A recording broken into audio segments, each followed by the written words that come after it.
For those who experienced emotional neglect and trauma from their mothers, this is a great book to read. Even if you didn't, it gives us all insight into how powerful a mother is. And if you have a husband or a man in your life who you know or you suspect suffered emotional neglect and abuse, this is a great book in order to try to gain more understanding. So I literally had a conversation with my mom. I was like, okay, I'm finna tell you stuff and stop me when I get disrespectful. I express my feelings, but that don't happen with everybody. And so when I was standing up here and you guys were like, don't belittle your children, but the whole statement of you're not on my level sounds like belittlement to us. It's saying you don't have as much value as me. You're not as important to me. You don't put up what I put up, so you can't have a say so in what we do. You don't pay bills. You don't own this house. You don't pay for nothing. So and it that's good. And it. Go ahead. And when you bring up the stuff that you do for your children, it makes us feel like a burden. It makes us feel like I can't wait till I grow up so I don't have to be a burden to you anymore. If you say it's like when people be like your parents had a life before you, it makes you feel like I made you so miserable and bitter and like I just don't want to be here anymore because you don't want me to be here anymore. So why should I be here and put my best foot forward if the person who gave birth to me and made me come in this life doesn't want me? How am I supposed to look at somebody else for love if I feel like I'm not getting love at home? What do you do when you want to have somebody to talk to, but they like you can't talk to them? You go to somebody else to talk to, and that's not who you want us to talk to. How am I supposed to come and talk to you, and you don't listen to me, but somebody else may listen to me, but they not gonna treat me how you want me to be treated? You love me, but you don't show it. But they don't love me, but they act like they love me. So I'm going to go to the person that acts like they love me and not the person who... I'm going to go to the person who acts like they love me. Because when you grow up like this and you grow up with people who emotionally stunt your growth, you go looking for other people and you insecure. You go looking for other people for sex, for people who going to tell you, oh, you're pretty. That's why the first person to tell you you're pretty, I'm glad my mama never, they say your parent and your family is your first bully, point out every insecurity you have, and then you want your kids to feel beautiful and smart and go to school with people who telling them the same thing you tell them. That's not going to work. You can't want to be your children's love and shelter, but you're not that. That's materialistic things. If God was only materialistic to you, you will feel hurt. You need to have your spirit be healed. You need to have your spirit be fed. It's okay to have clothes and shoes and all this stuff, but what about my spirit? What about my emotions? What about my mental state? You can't be, you look pretty on the outside. You got me nice shoes. You got me nice things. But I'm struggling on the inside. Some people want to commit suicide, but they look good on the outside. Y'all focus on the outside so much that you don't take the time. You say you listen to your children, but 9 times out of 10, you're not really listening because we don't feel safe. You say you create a safe space, but that's 9 times out of 10 is not true. Because even though my parents never hit me or they never threatened to hit me, they words hurt even worse. When you telling me, you never say you disappointed in me, but your body language show it all. You look at me like I'm just like you can't believe you raised this. Some people say it to their kids, I can't believe I raised somebody like this. Well, if you raised me so beautifully that you said you is, how come I ended up like this? It's a lot of things that go into having a kid, and some people end up resenting their kids when they have them too young or they have them with the wrong person. Some people just realize that sometimes it's too late to recognize the trauma, because when you get older and I don't have to spend time with you, how often do you see me? When I don't have to live with you no more, how often do you see me? When I have some people get jobs, some people hang out with friends' house because they don't want to go home, and you refuse to recognize that you yourself have caused your child's trauma, whether you want to admit it or not. And that's the issue.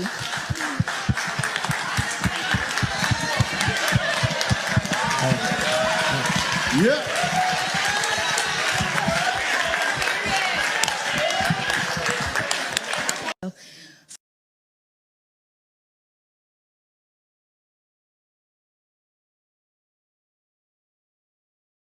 So if you have mommy issues, you need this book. I posted about this book before, but I think I'm just gonna keep posting about it because I feel like it's a really good book. I'm learning a lot, and I'm just gonna share like the little notes I'm taking and me expanding on the notes. Not me being a content creator. I just finished chapter 1, and one of the quotes that stood out to me was when my girl Jasmine said, "When a mother is not attuned enough to respond to a child's needs, the child ends up adapting to the mother instead of the other way around. Losing touch with the core experience, the child develops what is called the false self." Then she goes on to say how mother responds to our basic needs tells us about our importance to her. And of course, that made me think back to growing up with my mother and how I felt like my needs weren't prioritized, how I've always felt like a secondary character in her life, how I catered to her needs rather than her catering to mine. For me and my siblings, it was like we existed, we mattered, we were prioritized when she wanted us to exist, when she wanted us to matter, when she wanted to prioritize us. Motherhood always felt like it was a choice for her rather than like a requirement, like a duty. Then my good sis Jasmine goes on to list 10 basic good mother messages that's important for a child to hear. One of the first one and one of the most important messages for a child to hear was, "I'm glad that you are here." Then she goes on to say, "It helps us to be glad that we're here. It helps us feel comfortable taking up space and being in our own bodies." That made me reflect back on to like my preteen, teenage years. I struggled a lot with like my self-worth. I, contemplated, offing myself a lot. And I was like, I wonder if I would have felt differently if my relationship with her was different. Would I have had a better view of self? I felt like I was alone in my emotions. If her feelings, if her needs took up less space, would I have felt like there was space for mine? Then she goes on to list the second one being, "I see you." And I was like, damn, I felt like I was always seen through a warped lens. And I also didn't trust her view of me. I didn't trust my mother witnessing me. And I always felt like if I could, I'd hide all visibility of self from her, if that makes sense. Then skipping down to the message where she was like, "Your needs are important to me. You can turn to me for help." That was a message that I also felt like I didn't receive because my needs weren't as important as hers. Again, I felt like a secondary character. My needs were an afterthought. It was something that was done if it was convenient. And at the end of the chapter, she wanted you to kind of go back to those messages and like kind of ask yourself, do these messages feel familiar? Did you have an emotional response to those? And I was kind of doing that as I read it, but it was interesting just realizing like how much of that I didn't get from my mom.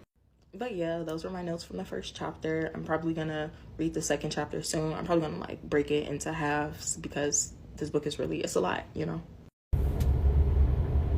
Hi everybody, welcome to Mindset versus Motivation. I'm your host, Carla, and on today's video, I want to talk about the emotionally unavailable mother. Yes, and if you're new to this channel, I like to make this channel entertaining, fun, funny, and also serious and informative at times. So what I'm going to be doing today, I will be reading from The Emotionally Absent Mother. Okay, the book that the prior videos recommended. And I'm also going to do a tarot reading. And I think that's fun, y'all, as to what you need to do. I'm going to give you a tarot reading at the end. So stick around for the end of the video. Hit the thumbs up button, hit the like button, hit the share button, so you'll let the algorithm know that you are rocking with me. Now, the emotionally unavailable mother is the mother who didn't open up, who was unable and incapable of showing affection. The mother who didn't sit down and talk to you about ministration, didn't sit down and talk to you about men and boys, didn't sit down and talk to you about being a woman, how to navigate in this world, what you should and shouldn't do. She basically neglected you in the emotional sense of the word. Okay, so what she did was she was either caught up in her own life situations, that could be many scenarios such as drugs, men, whatever, just into herself, emotionally numb. And there's a lot of reasons why that could have happened to her. Maybe she was abused. Maybe she was emotionally neglected when she was a child. Okay, your childhood, the first 7 years, is the formative years for children. That is where you learn and grow and become to build your character and who you are on this planet, right? And if you're not mothered in a certain type of way, you may not receive what you need to be in successful relationships with men, women, friends, or whoever. You're not able to be emotionally available for other people. You may have trust issues. You may have, in order to deal with the emotional neglect, the pain of it all, and trauma that you have been through in your trauma you're dealing with in your life, you may end up, getting into relationships with people you should have left yesterday. And these are some of the effects of the emotionally absent mother. And the reason why I'm doing this video is because I myself dealt with an emotionally absent mother. And me, my sister, and my mother sat down one day, and I wanted her to open up because I was going through some things. And they was wondering, like, is Carla crazy? What's going on with her? She's acting erratic. And I was just going through a lot, okay?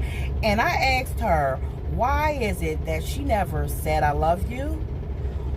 Gave me a hug? Never. Now, the first time she gave me a hug or said I love you is when I was 40 years old and I had to initiate it. That's painful, y'all. So going through life, I ended up getting into relationships with men who didn't love me, men who weren't emotionally available themselves. They didn't know how to love, how to communicate, how to show love. Okay, and that is because of what I went through as a child. When I was a child, I would be alone a lot of times. I was a latchkey kid. I would lock the door after I leave the house, walk myself to school. When I come back from school, I would sit down, do homework and everything by myself with no one around. So as an adult, I've became used to being alone. I consider myself a loner. I don't allow many people to get close to me. And I had to realize, see, a lot of you all are carrying this burden, carrying this baggage around, carrying the trauma, carrying the pain. Today is a new day, and it's time to let that pain go, time to let that trauma go. Accept your mother as who she is, especially if she's not trying to change. Sometimes if you open up and express your feelings, they'll tell you that you're crazy, or they'll invalidate your feelings, or they'll simply remain the same way. Not even if change will make you feel better and accept it. Sometimes you just have to accept the fact that she will never change. And it's time to heal. It is time to go in and dig deep and bring up all those icky and mucky and ucky feelings. Okay, it's been weighing you down for too long, and it's time to radiate a different energy so you can start to attract good relationships, abundance, prosperity, and everything you need to succeed. You will begin to attract that once you let go of the baggage. Let me give you an analogy.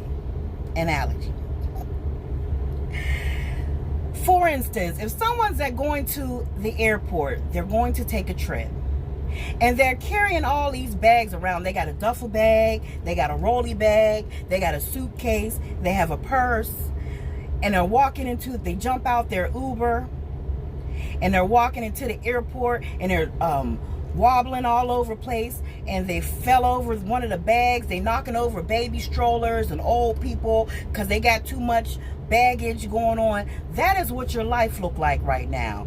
A person with a lot of baggage, and you're knocking over opportunities. You're knocking over happiness. You're knocking over love, true love, genuine love. You're knocking over health. Because sometimes a lot of this past trauma, there's a book called The Body Keeps the Score. Sometimes past trauma will make you sick. You will start to have illness in your body due to the stress. It is time to let some of that baggage go. Now, for instance, you're going on a trip and you have one bag. Small little duffel bag, just enough, and the essentials, and just enough for the 1 or 2 day trip.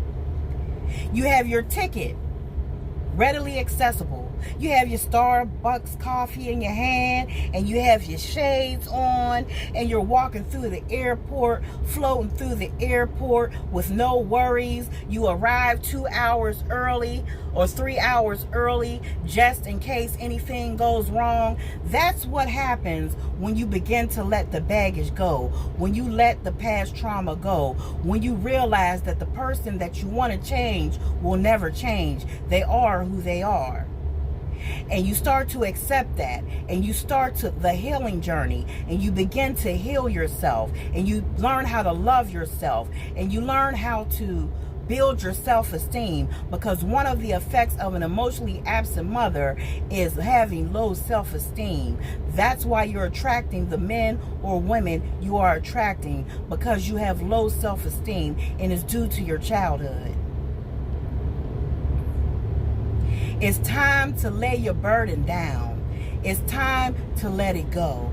It is time to release that negative energy and heal.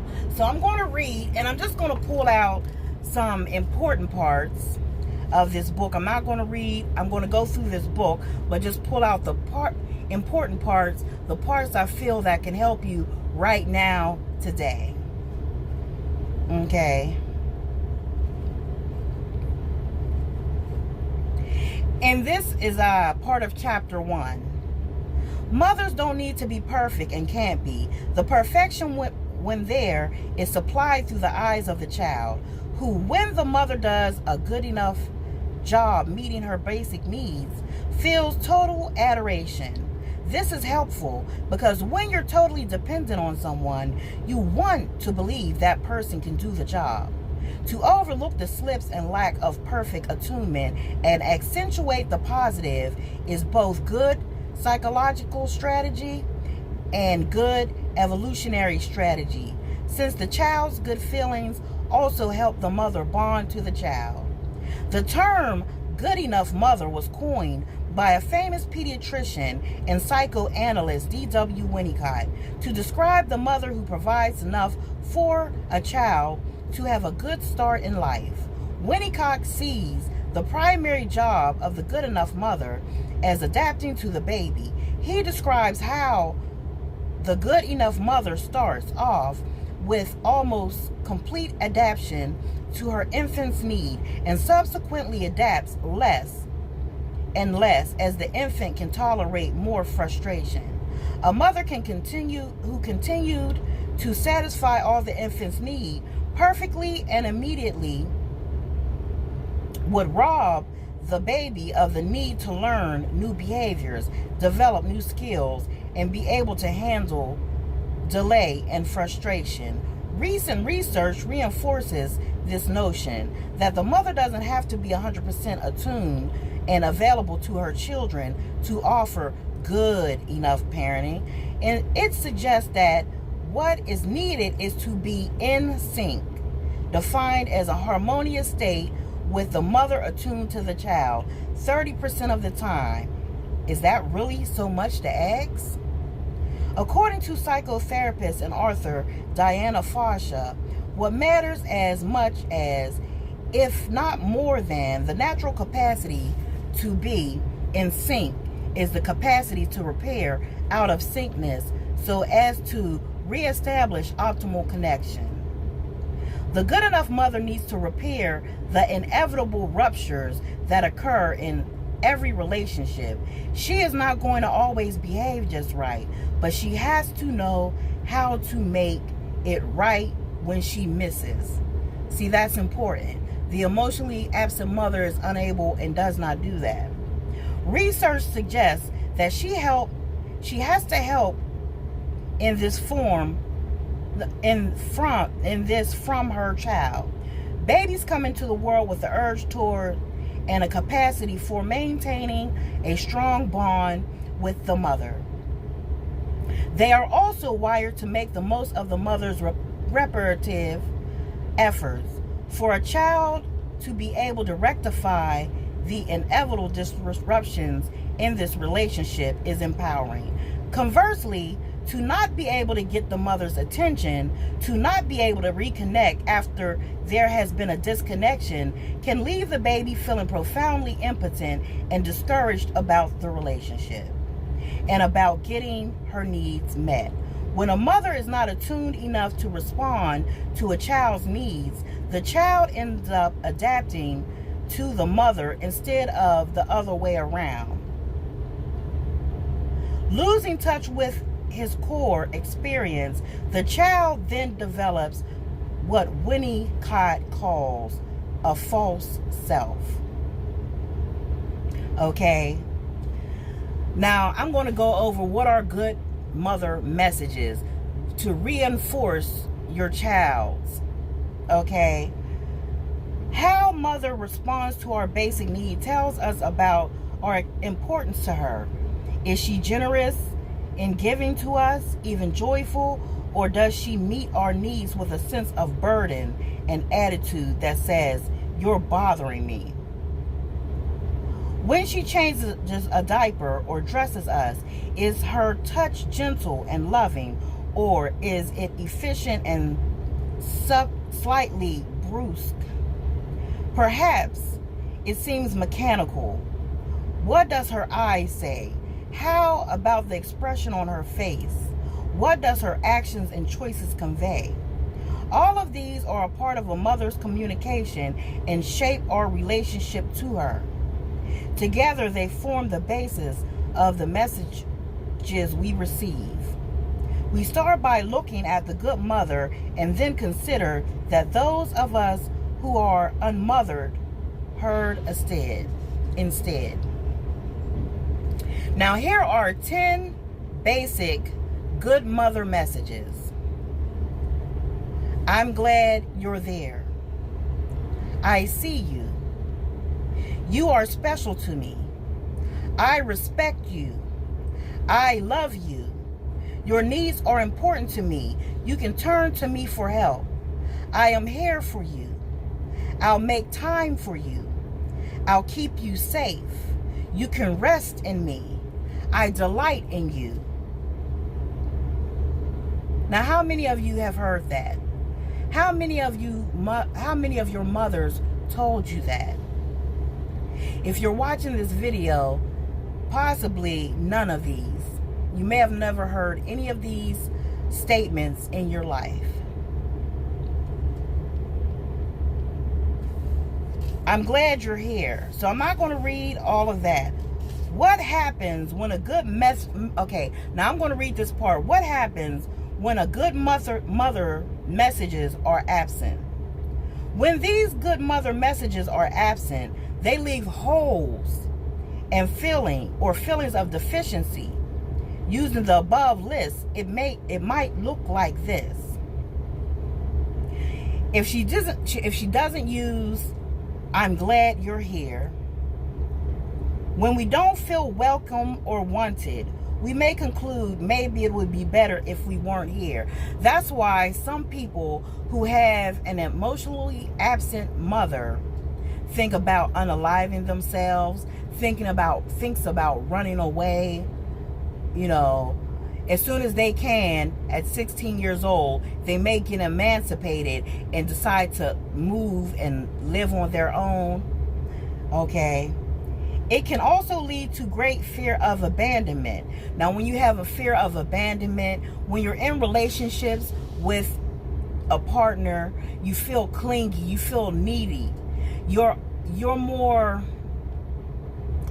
inclined to put up with the relationship even though it's not healthy for you. Okay? One woman who never felt wanted as a child was terrified every time she went to a restaurant or a laundromat with her mother that her mother would leave her and never come back. For a young child to feel wanted is to have no solid ground. I see you. I see you. The mother doesn't see or know us, then her responses will not feel on target. She may try to guide, for instance, but starts in the wrong place. When we are constantly not seen, it can lead to a feeling invisible and uncertain that we are real. The feeling of unreality can be subtle and generally unconscious, or it can be quite pervasive and disorienting. You are special to me. When we don't feel special to our parents, we don't feel cherished for who we are. We may think mommy might like it better if I was someone else. How many times have you felt like you were adopted, or maybe your other siblings were better than you, more important than you, if you have other siblings? I respect you. When we don't feel that our capacities, boundaries, and preferences are respected, we don't learn how to respect these for ourselves. We develop a sense of unworthiness and shame, or fail to actualize our true potential.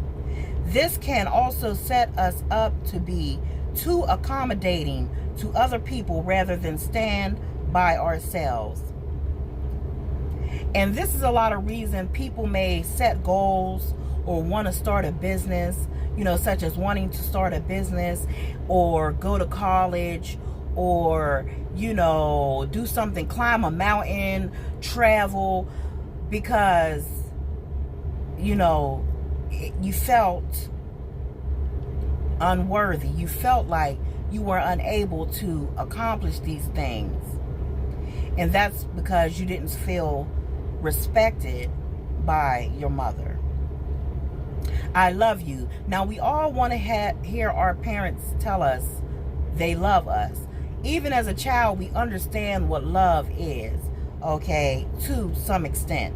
Okay, I love you.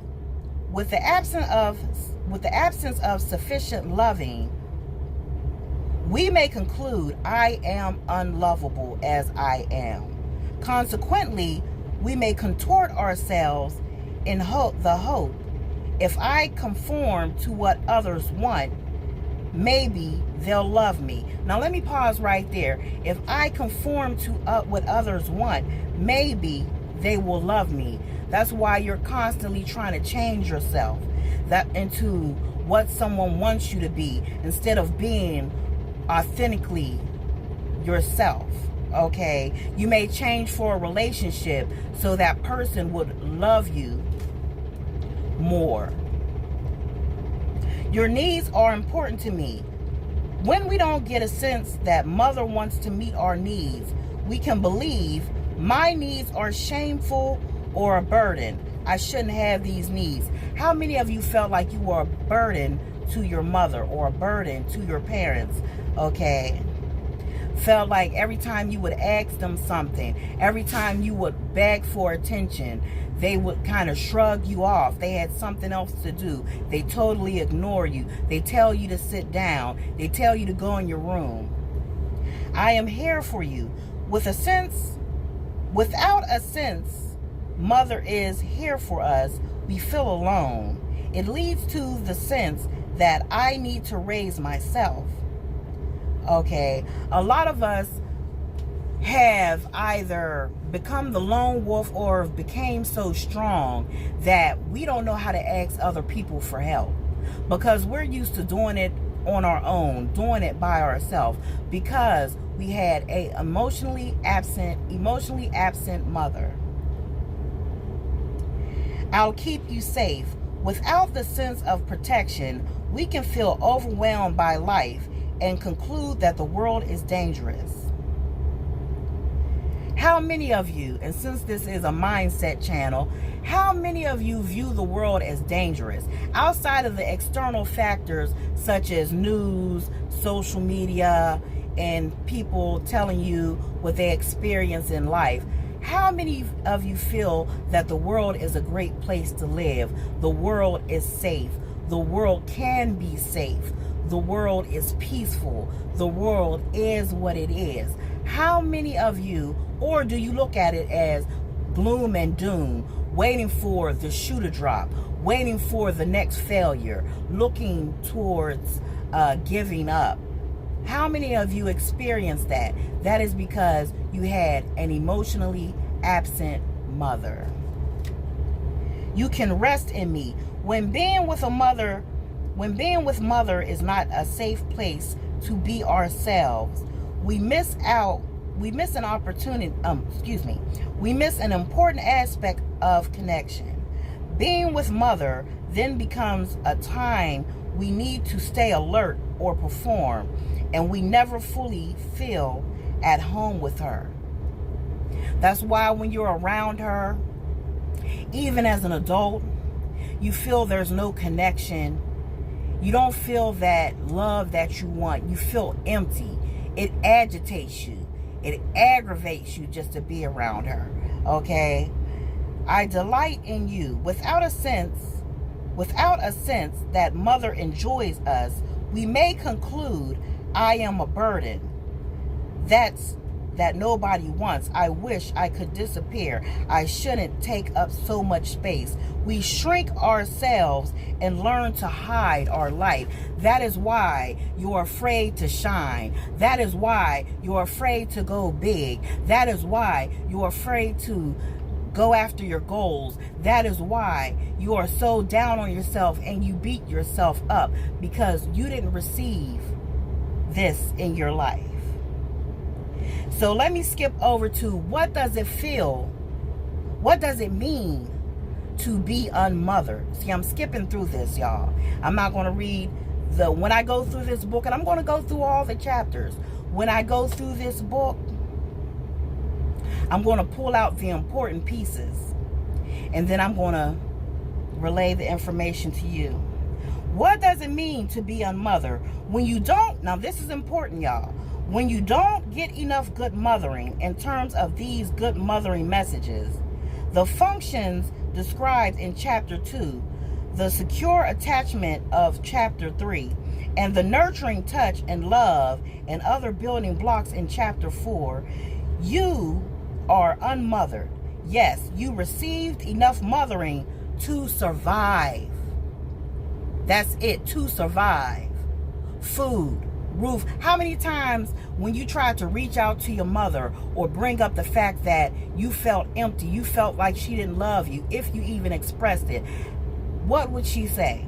Well, at least you got a roof over your head, you got clothes on your back, you got shoes on your feet, you know, you don't pay no rent, you have a place to stay. That's basic mothering, survival mode.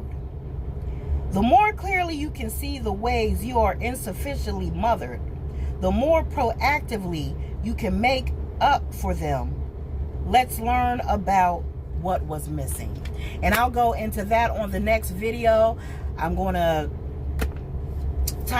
label these videos part 1, part 2, part 3, so once someone come across the information, they can watch each and every video so they won't miss anything. So now is the fun part, y'all. Let me take a swig of water before I get into the tarot reading and what you should do as far as healing. And I'm going to ask Spirit to guide me and give me the information I need to deliver to you. What do they need to heal? What should they do from this point forward? Because today is a new day. Leave those burdens behind. Drop those bags. Throw those bags away.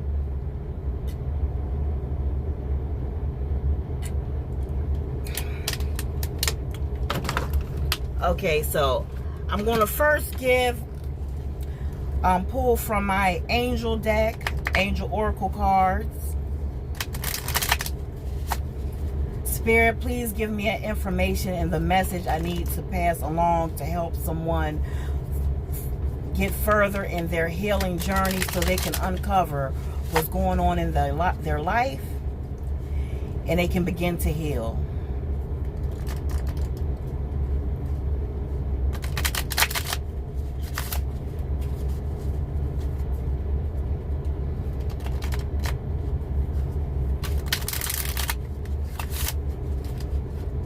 I could have never got a job in Vegas shuffling cars. They would have fired me the first day. I would have been dropping cars all over the place. I'm just joking, y'all. Yeah, so don't look for me when you go to Las Vegas casinos. Yeah, y'all.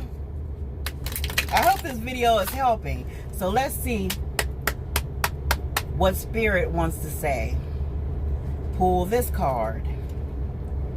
Words of abundance.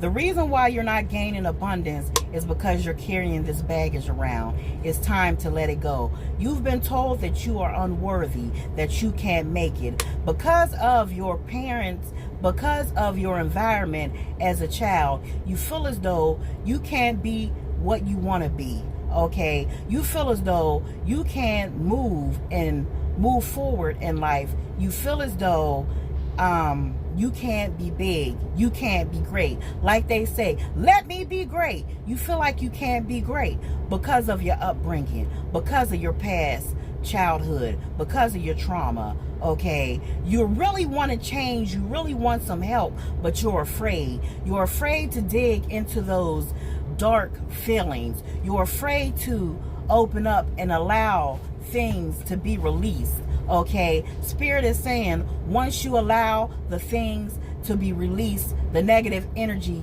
the pain, the trauma, the drama, if you still have it going on in your adult life, then you will become abundant. Abundant don't necessarily mean just financially prosperous.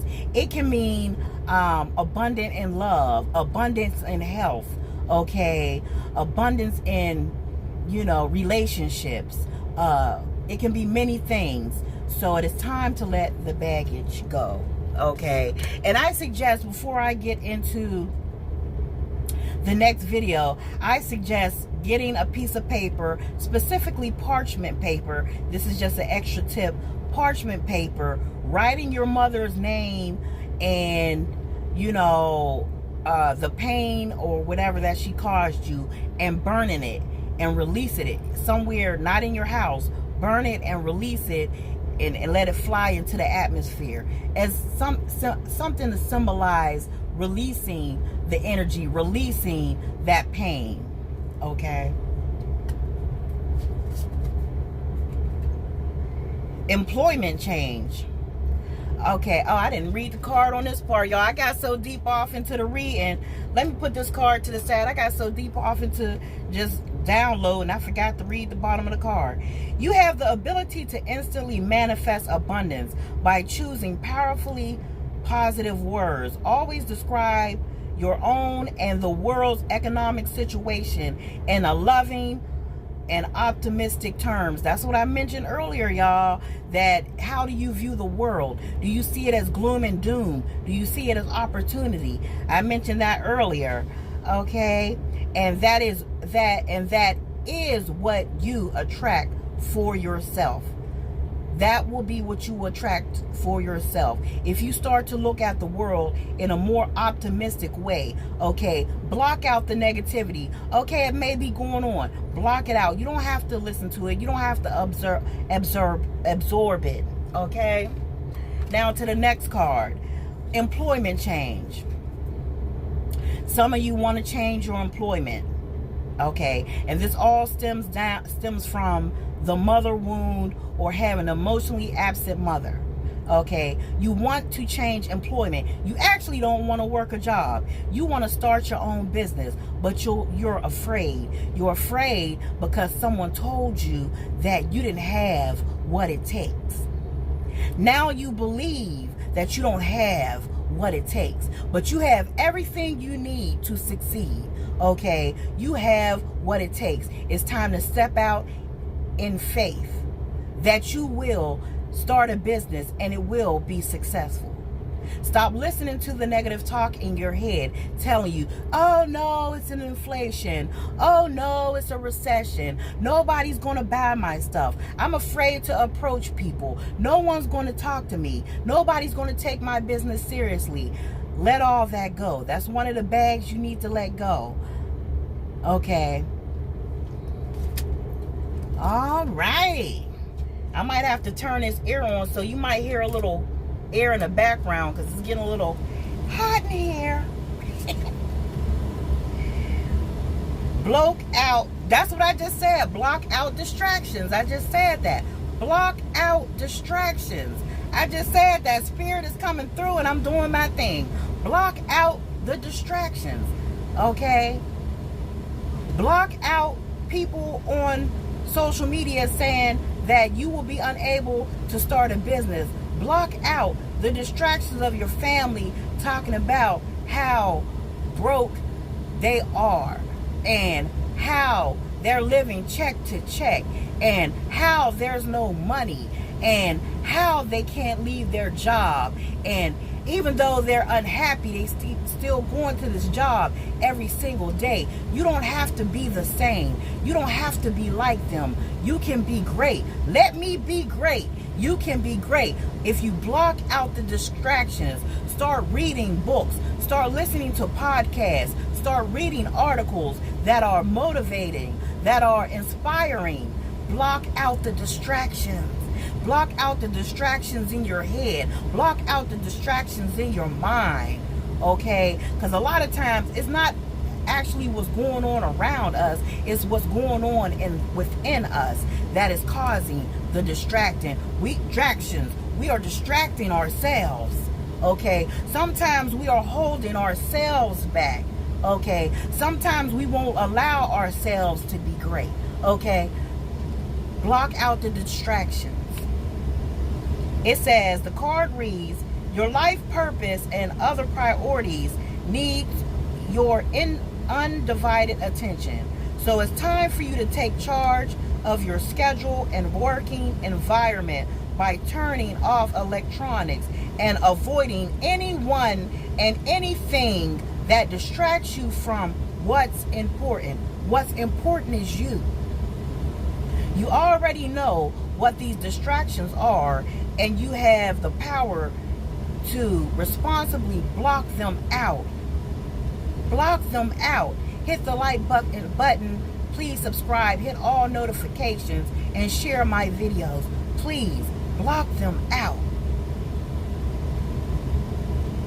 When they told you that you are stupid, when they told you that you're fat, when they told you that you're dumb, when they told you you will never be more than what we are, those are all lies. Block them out. I'm going to pull one more card from this deck.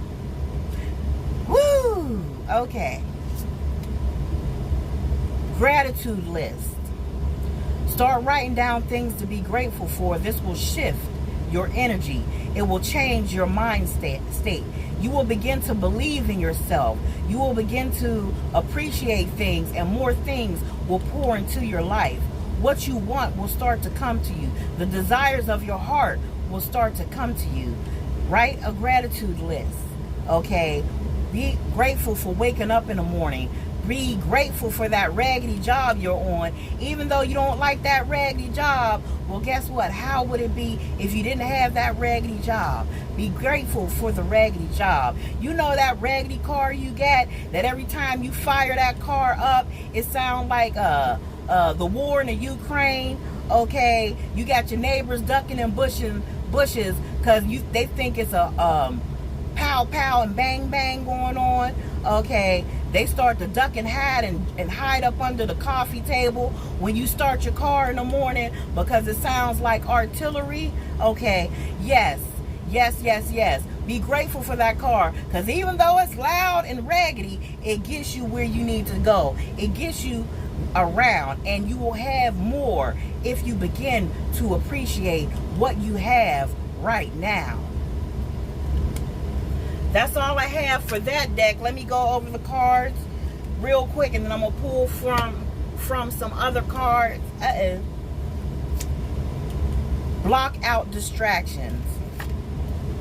Employment change can mean starting a business, not necessarily going to a job. Words of abundance. You will have the abundance you want if you stop listening to the distractions and lay down some of those bags and burdens. Gratitude list. Start to write down what you're grateful for, and more things will come into your life. Now, this is great, y'all. I enjoy it. I enjoy it so much. Let's see. This is from my affirmation, and I do this every day. So hit the the subscribe button. Catch my shorts. I do it every other day, or when I have time. I have plenty of time today. Okay.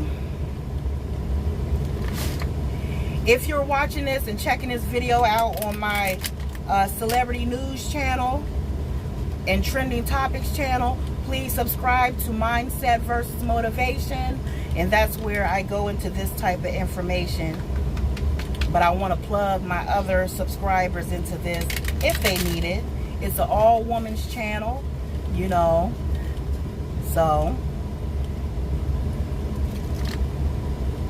women can open up, be themselves with no judgment, get inspired, get motivated. Okay, let's see. The protector. I respect people's boundaries and require the same from them. Some of you all are still in contact with your mothers. There's nothing wrong with that, but she oversteps your boundaries. She's pushy. She puts you down still. She treats you the same way still. She's unemotional still. She don't check on you still. She don't show you the love that you want and deserve still. Set boundaries. You don't have to subject yourself to that every single day. Okay, maybe, hey, how you doing? Keep it short. I was just calling to see how you were doing today. Oh, okay, well, I gotta go, you know. Because usually emotionally unavailable or emotionally absent mothers don't have a whole lot of conversation for you, you know. Or you might have the mother, the type of emotionally absent mother that has a whole lot of conversation, and 9 times out of 10, it's about herself. And what she got going on, not what you got going on and what you need.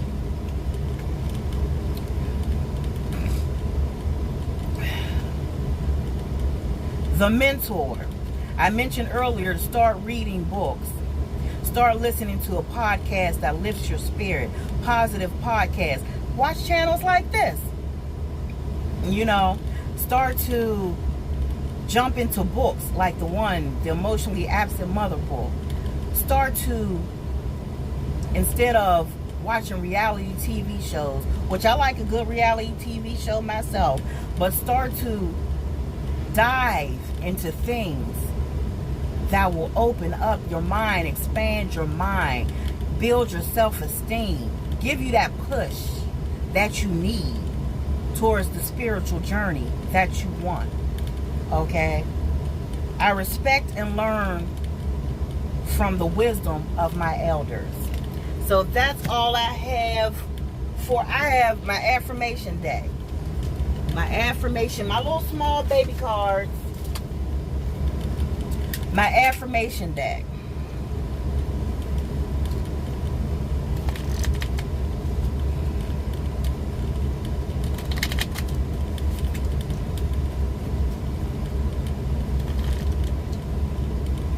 And I don't do the oracle readings every day. When I come on this channel, it's just something said, you know what, Carla, do it like this. And I listen to spirit. And it's giving you a message, and it's all lining up. Do something today that your future self will thank you for. It aligns with the message. Do something today that your future self will thank you for. Your future self will thank you for reading that book that helped me heal, or helped you heal, the mother wound. Reading that book that told me I was a bad ASS in a good way. Read that book from Goggins that says you can't hurt me. Okay, that's the basis of this channel, and I'm leading up to that.